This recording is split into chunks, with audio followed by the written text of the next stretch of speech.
sleep?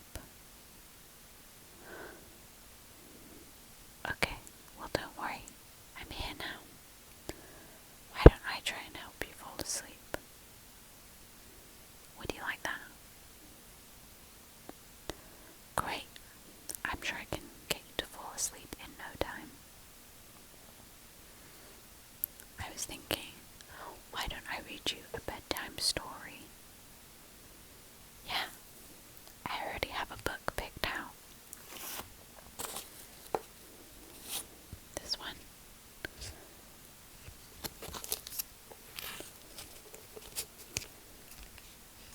The Dr. Seuss storybook. I'm not sure if that's how you pronounce it. Is it Seuss or Seuss? You know who I'm talking about, right? Dr. Seuss. I love this book. I've had it since I was little. And the illustrations are really, really pretty.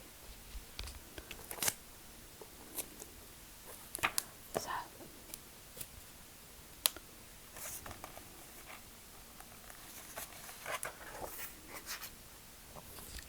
there are actually 4 stories in the book. Which one do you want to listen to? McElligot's Pool, the Zacks, the Lorax, or Scrambled Eggs Super? The Zacks. You want to hear the Zacks? Okay. Good choice.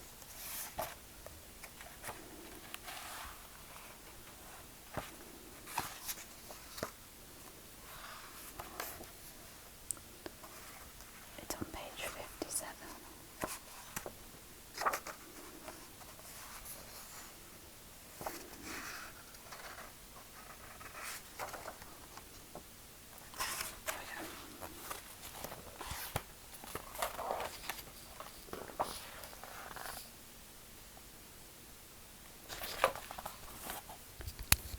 The Zacks.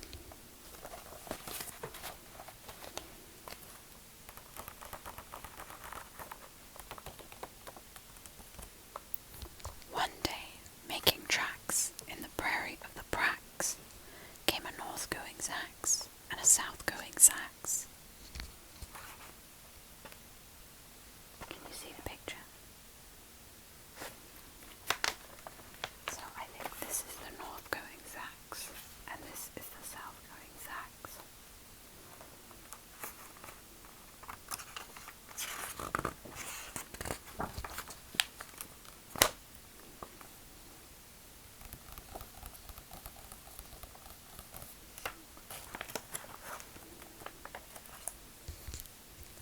And it happened that both of them came to a place where they bumped. There they stood, foot to foot, face to face. Look here now, the north-going Zacks said.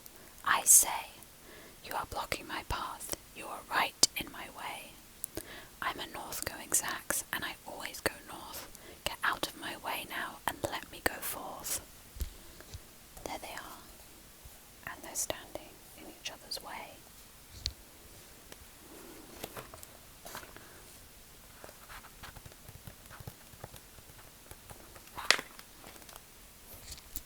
Who's in whose way? Snapped the south-going Zacks. I always go south, making south-going tracks. So you're in my way, and I ask you to move, and let me go south in my south-going groove. Then the north-going Zacks puffed up his chest with pride. Let me do that one again. Then the north-going Zacks one more time. Bear with me.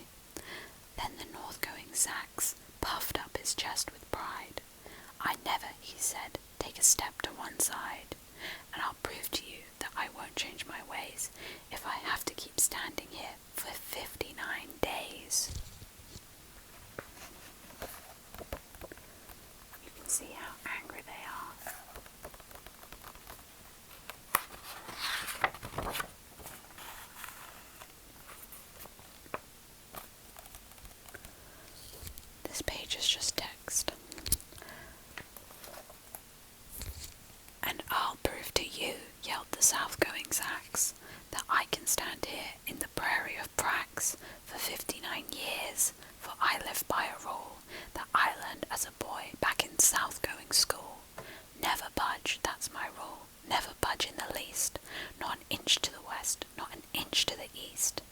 I'll stay here, not budging. I can and I will, if it makes you and me and the whole world stand still.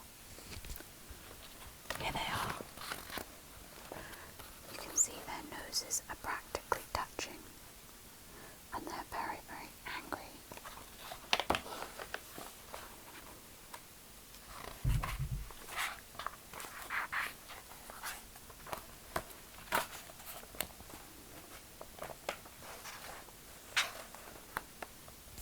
This is another double-page spread.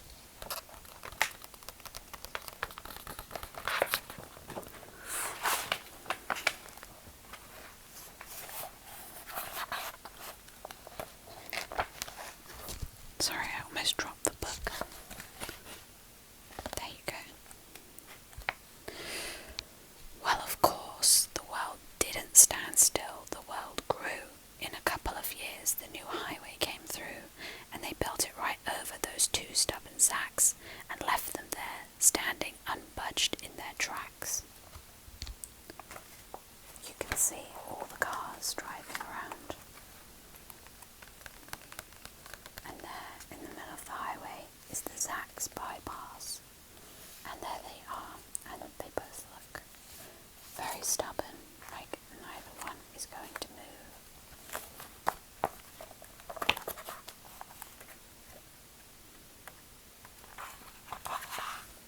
And that's the end of the Zach's.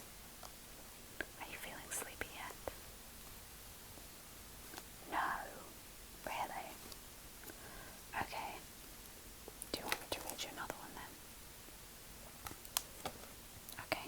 Which one do you want to hear?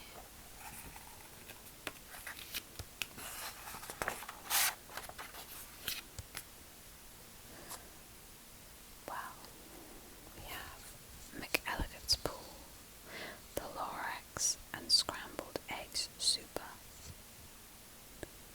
Which one do you want to hear? Scrambled Egg Super. Okay, that's on page 124.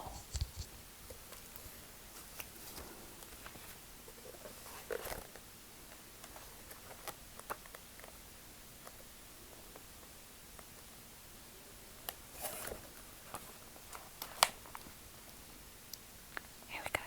Scrambled Eggs Super.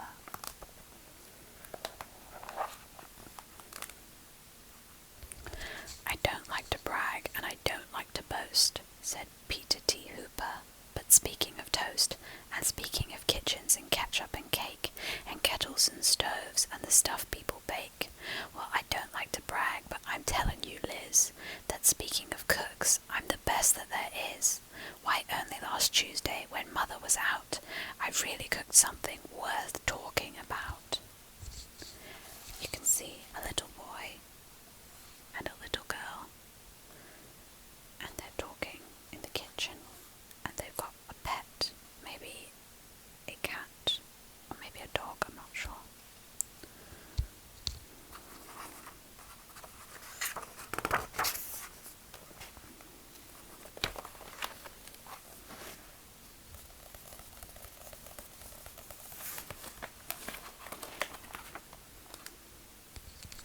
You see, I was sitting here resting my legs, and I happened to pick up a couple of eggs, and I sort of got thinking, it's sort of a shame that scrambled eggs always taste always the same.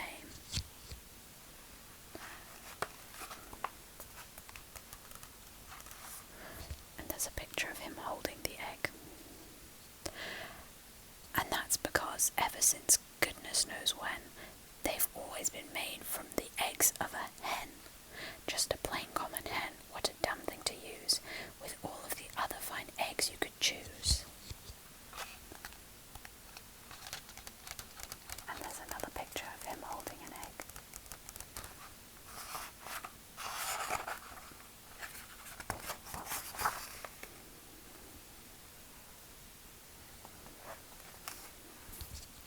And so I decided that just for a change, I'd scramble a new kind of egg on the range. Some fine, fancy eggs that no other cook cooks. Like the eggs of the ruffle-necked Salamagooks. A Salamagookses say they should be good, so I went out and found some as quick as I could. You can see the salama cooks and its eggs.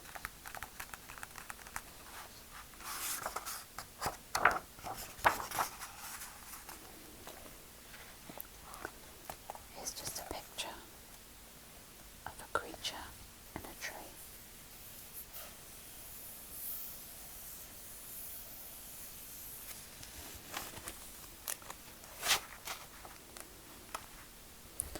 And while I was lugging them back to the house, I happened to notice a tizzle-topped grouse in a tree down the street, and I knew from her looks that her egg and the egg of the salamagooks ought to mix mighty well, ought to taste simply super, when scrambled together by Peter T. Hooper. So this is a tizzle-topped grouse in the tree. And then here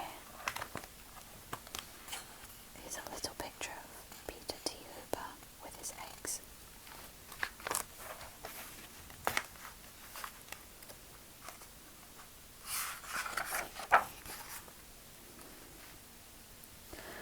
So I took those eggs home and I frizzled them up, and I added some sugar, 2/3 of a cup, and a small pinch of pepper, and also a pound of horseradish sauce that was sitting around, and also some nuts that tasted. Then I tasted the stuff, and it tasted quite fine, but not quite fine enough.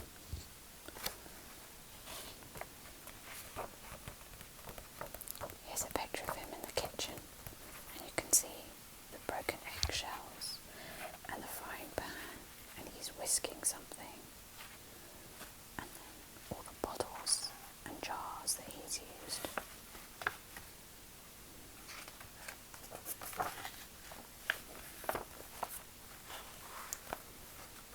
How many pages has it got left? One. Okay.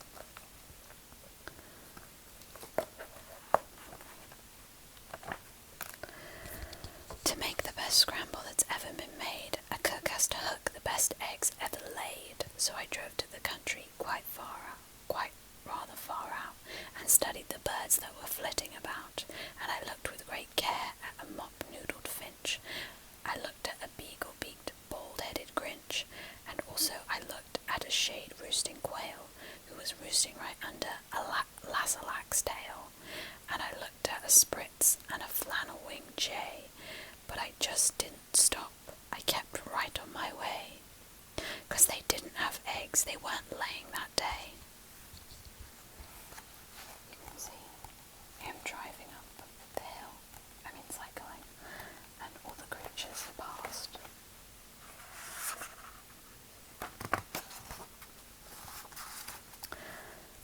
Then suddenly, boy, up that hill a short space, birds, they were laying all over the place. Great happy gay families with uncles and cousins, all laying fine strictly fresh eggs by the dozens.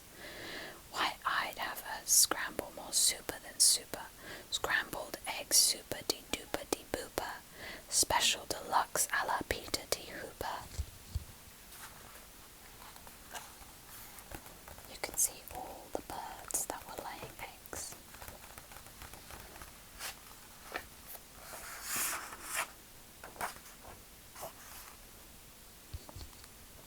I picked out the eggs in a most careful way. I only picked those that I knew were grade A. I only took eggs from the very best fowls, so I didn't take eggs from the twiddler owls, 'cause I knew that the eggs of those fellows who twiddle taste sort of like dust from the inside a bass fiddle. I think these are twiddler owls, twiddling their thumbs.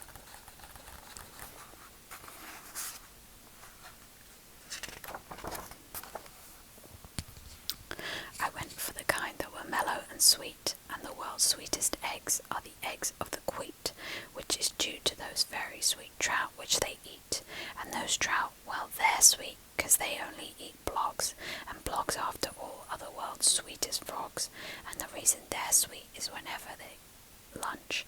It's always the world's sweetest bees that they munch, and the reason no bees can be sweeter than these, they only eat blossoms of beezelnut trees, and these beezelnut blossoms are sweeter than sweet, and that's why I nabbed several eggs from the wheat. You can see a river, and the bird is looking at the fish, and the fish is looking at the frog. The frog is looking at the bee, and the bee is looking at the beezelnut tree. And then in the bottom, Peter D. Hooper is looking at all the animals.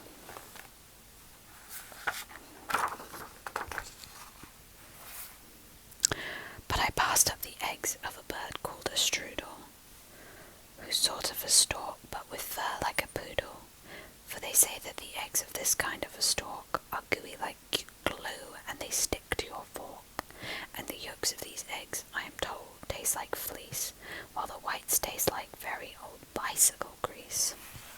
Blah. There you can see a picture of the strudel.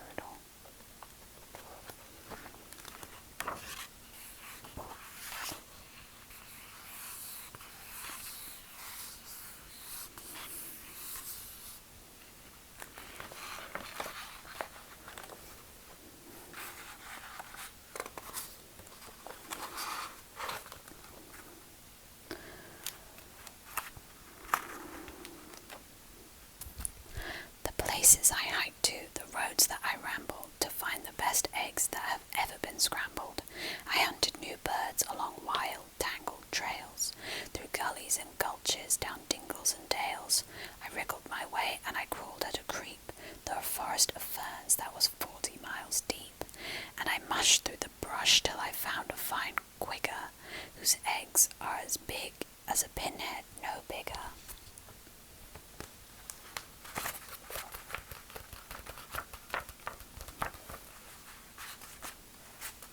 See the tiny little bird, and there is Peter D. Hooper. This is a very pretty picture.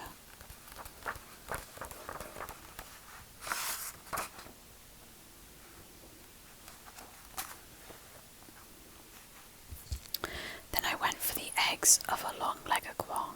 Now this quong, well, she's built just a little bit wrong, for her legs are so terribly, terribly long. She has to lay eggs 20 feet in the air, and they drop with a plop to the ground from up there. So unless you catch them before the eggs crash, you haven't got eggs, you've got long-legged hash. It's quite sad. You can see the bird, and it's really, really long legs.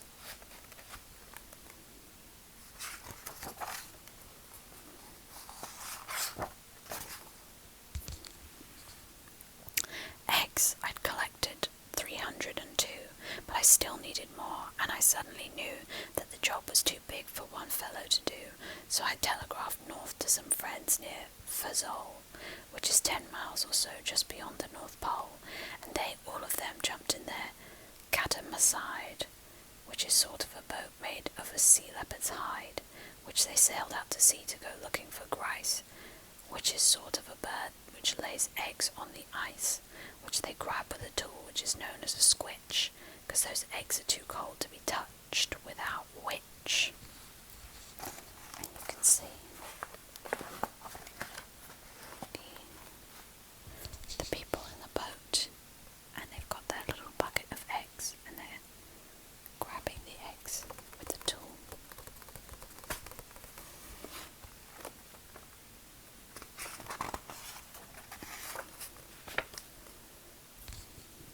And while they were sending those eggs, I got word of a bird that does something that's almost unheard of. It's hard to believe, but this bird called the pelf lays eggs that are 3 times as big as herself. How the pelf ever learned such a difficult trick, I never found out, but I found that egg quick, and I managed to get it down out of the nest and home to the kitchen along with the rest. You can see the pelf bird with a huge egg. This is the egg.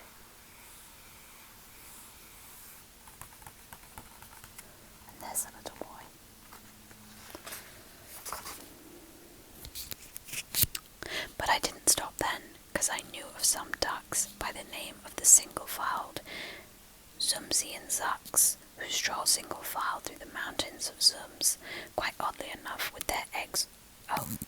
through the mountains of Zums, quite oddly enough with their eggs on their thumbs, and some fellows in Zums whom I happen to know just happened to capture 1,000 or so, and they wrapped up their eggs and they mailed them by air, marked special delivery, handle with care. You can see all of the single-filed Zummy and Zucks, and the people who took the eggs are in the back.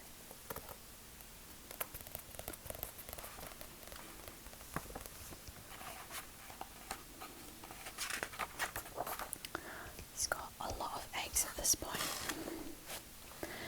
I needed more helpers, and so for assistance I called up a fellow named Ali long distance, and Ali, as soon as he hung up the phone, picked up a small basket and started alone to climb the steep crags and jags of Mount Struku to fetch me the egg of a Mount Struku cuckoo.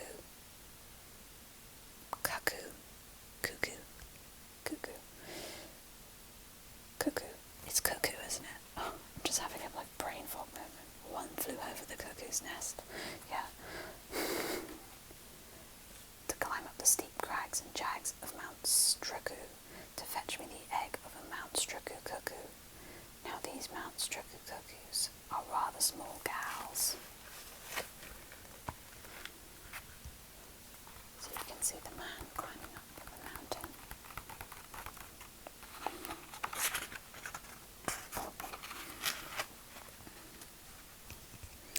But these Mount Struku cuckoos have lots of big pals. They dived from the skies with wild cackling shrieks, and they jabbed at his legs and they stabbed at his cheeks with their yammering, clamouring, hammering beaks. But Ali, brave Ali, he fought his way through, and he sent me that egg as I knew he would do, for my scrambled egg super-dee-dooper-dee-booper, special deluxe a la Peter T. Hooper.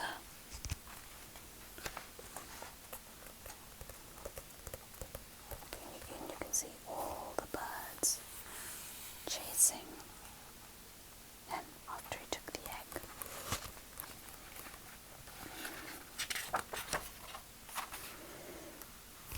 In the meanwhile, of course, I was keeping real busy, collecting the eggs of the 3 eyelash dizzy.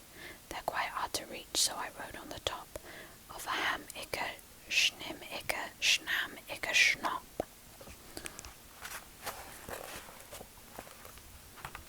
You can see him riding the ham-icker, schnim-icker, schnam-icker, schnop to get the eggs at the top.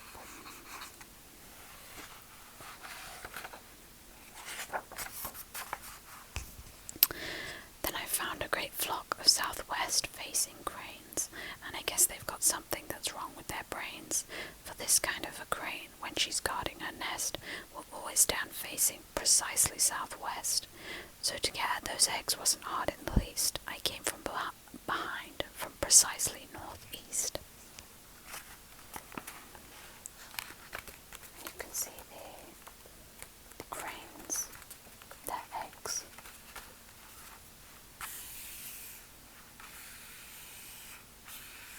There's the egg.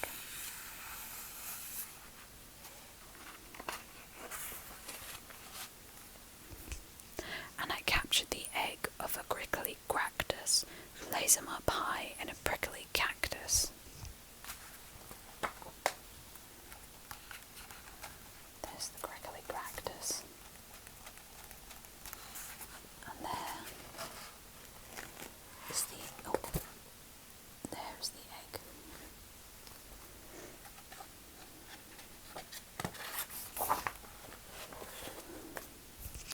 Then I went for some ziffs. They're exactly like zuffs, but the ziffs live on cliffs and the zuffs live on bluffs.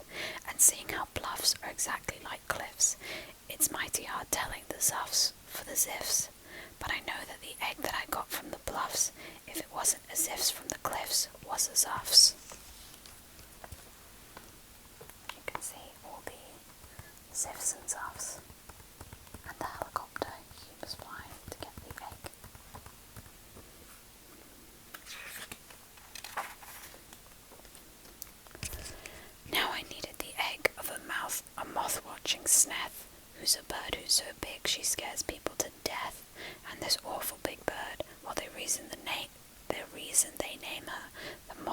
Sneth is 'cause that's how they tame her.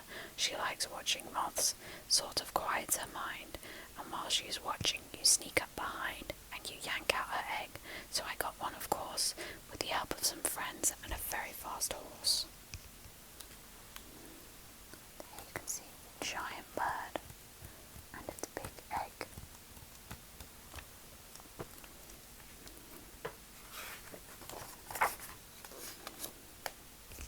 If you want to get eggs you can't buy at a store, you have to do things never thought of before. Why, to get the egg of one very small dwarf, we had to pry all of...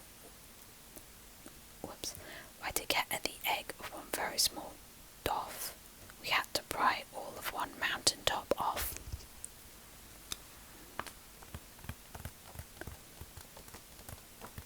You can see them catapulting the mountain away.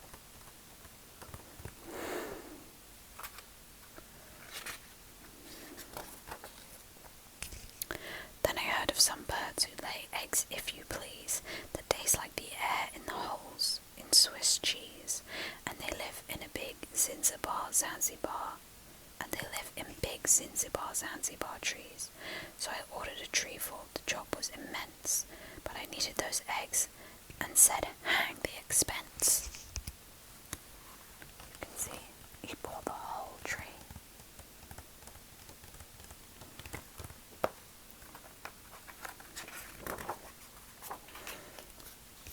I still needed one more, and I saved it for last, the egg of the frightful, bombastic aghast.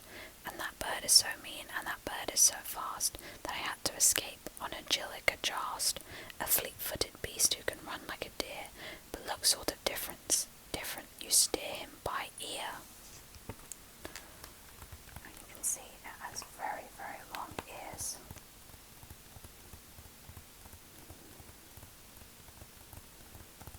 And he's escaping from the bird.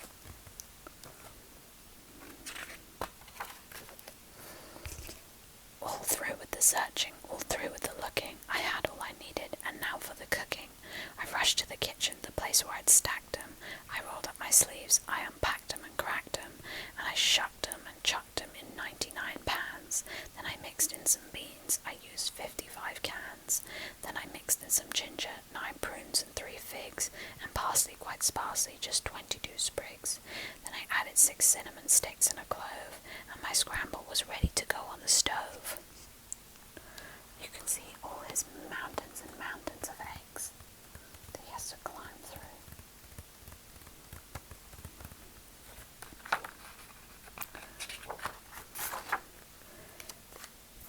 And you know how they tasted?